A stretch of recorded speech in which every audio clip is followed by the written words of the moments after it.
Et voilà, c'est la fin de cette deuxième période de la réforme des retraites. On va revenir avec vous, Mathieu Ballu, sur ces échanges au Sénat, des échanges de bonne facture. Oui, Anthony, tout à fait. Des débats moins musclés qu'à l'Assemblée, mais aussi plus tactiques, plus léchés, on dirait. Oui, c'est ça, ça a été un vrai festival de gestes techniques, de petits gris-gris. À droite, par exemple, beaucoup de passements de jambes pour perdre l'adversaire. Et la clôture, ce geste controversé, jamais vu sur un terrain, et qu'on appelle déjà une retaillade.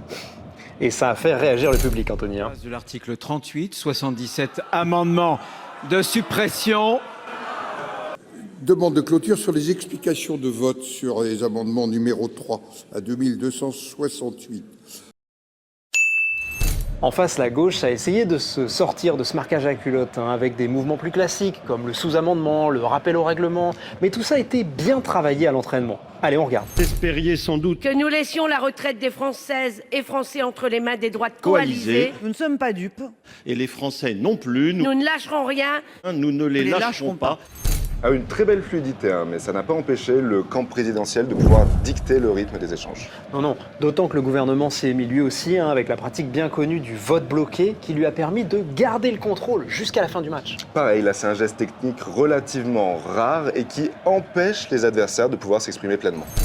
Alinéa 9 du règlement du Sénat. Le gouvernement demande à votre Assemblée de se prononcer par un vote unique sur l'ensemble du texte. Honnêtement, c'était assez bien vu comme technique, et ça a permis à la défense gouvernementale de se reprendre complètement en main après avoir raté l'entame de match à l'Assemblée.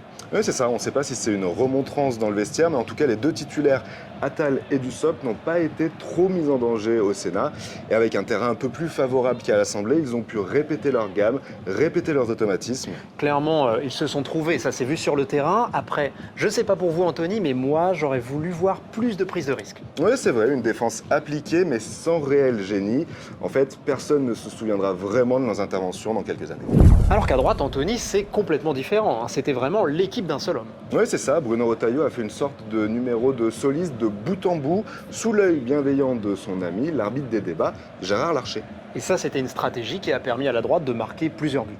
Ouais, complètement. On se souvient du CDI senior, par exemple, ou des retraites des mères de famille. Voilà. Le problème, c'est qu'à jouer trop perso, le meneur de jeu vendéen, qui, on le rappelle, était formé au FC de Villiers d'ailleurs, il n'a pas vraiment laissé de place à ses coéquipiers. Ouais, alors qu'à gauche, c'est plutôt le collectif qui a primé et ça a permis à quelques petits nouveaux d'émerger. Ah oui, absolument. On pense par exemple au socialiste Yann Chantrel ou à l'écologiste Raymond de Poncet-Monge. Ah, clairement, Raymond de Poncet-Monge, c'est une des révélations du débat, relativement méconnue au début du match. Elle a marqué les esprits par sa combativité.